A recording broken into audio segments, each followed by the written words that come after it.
Je suis Emerson Ndenetazafi, historien de l'art, enseignant formateur, mais également artiste plasticien et bien d'autres encore, mais je crois que ça peut suffire.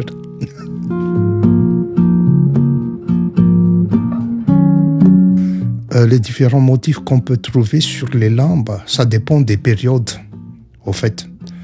Dans les temps très anciens, lorsqu'on se réfère à la production d'avant le contact avec les Européens, entre autres, les motifs les plus courants sont les motifs en strie, c'est-à-dire une harmonisation linéaire le long de la chaîne, le fil de la chaîne, donc des traits linéaires qui peuvent avoir différentes couleurs. Et les couleurs, pour l'essentiel, sont d'origine minérale ou végétale. Le plus commun, c'est tout ce qui est trait au brun, marron, couleur latéritique. Mais on peut avoir également des stries en blanc, en rouge, n'est-ce pas? Le rouge étant tiré d'un produit extrêmement recherché, ce qu'on appelle les vouang à l'époque, les coraux rouges.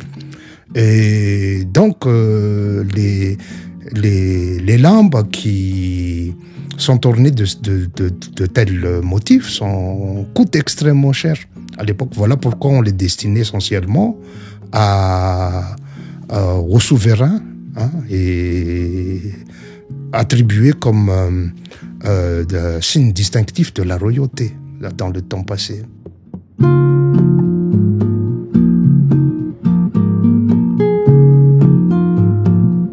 Généralement, comme dans toute tradition qui se tient, et surtout à Madagascar, les significations liées au motif des lampes sont multiples et varient en fonction de leurs propriétaires et des usagers.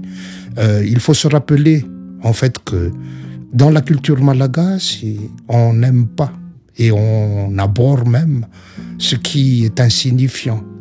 On n'aime pas les choses qu'on appelle tistiken. Il faut que toute chose ait un sens, n'est-ce pas? Et donc, ces sens peuvent varier d'un individu à un autre déjà, mais au niveau de la convention sociale, il y a certaines couleurs qui sont les attributs du pouvoir. Il en est ainsi, comme je l'ai indiqué tout à l'heure, des tissus de couleur rouge vif, n'est-ce pas?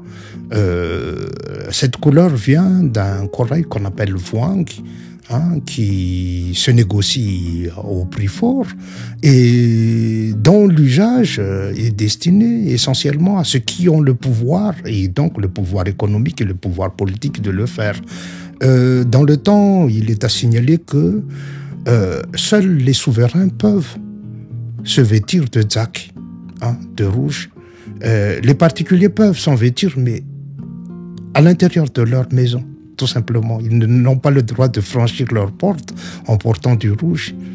D'où, d'ailleurs, cette tradition qui associe la couleur rouge à la couleur de l'éclair, du tonnerre, à Monozak et à l'Ambarat, n'est-ce pas?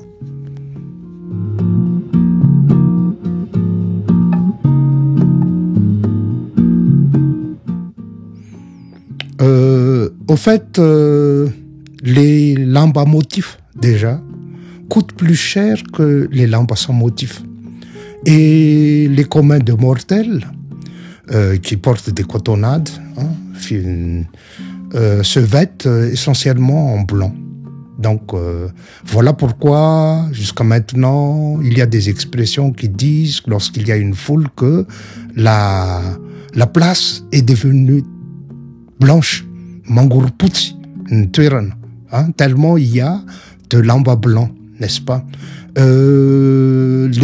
Bien entendu, ceux qui ont le pouvoir financier ou autre, la richesse, ils peuvent se parer de tissus multicolores, à la rigueur.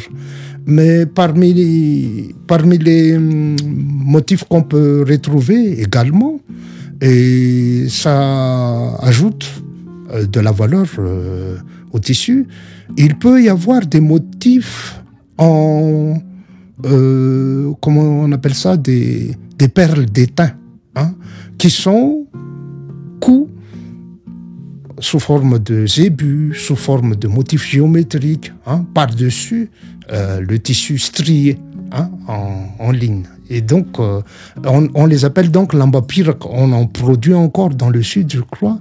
On en produit dans la région d'Ambalavo, actuellement. Mais ce sont des tissus qui coûtent très cher. Déjà à l'époque et même maintenant.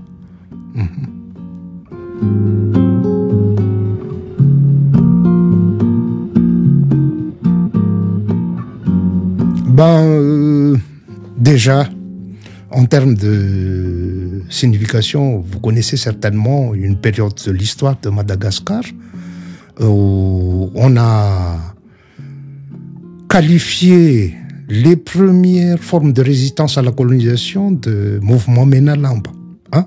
Menalambe, parce qu'il portait des tissus rougis par la terre latéritique, au fait. Et donc, il y a un rattachement au sol. Tout ce qui est brun, tout ce qui est sombre est rattaché à la terre, au terroir. Et donc, ça se transparaît d'ailleurs à travers certaines dénominations de couleurs.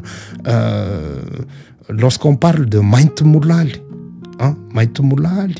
le noir des suies, n'est-ce pas? C'est un rapport avec le temps, c'est un rapport avec le terroir, c'est un rapport avec le quotidien. Et est-il utile de rappeler ici au fait que les significations, les systèmes de valeurs par rapport aux couleurs avaient leur gamme au fait sémantique dans le passé. Pourquoi? Tout simplement parce que le blanc a été toujours déconsidéré. On parle de quelqu'un qui a une voix blanche. Une femme de mauvaise tenue a la porte blanche. Futsvaravaran. Quelqu'un à qui on ne peut pas faire confiance est Futsfana. C'est-à-dire qu'il a une âme blanche, n'est-ce pas? Au contraire, tout ce qui est foncé, et là, la dénomination commune, c'est mangue, même si ça peut virer au vert.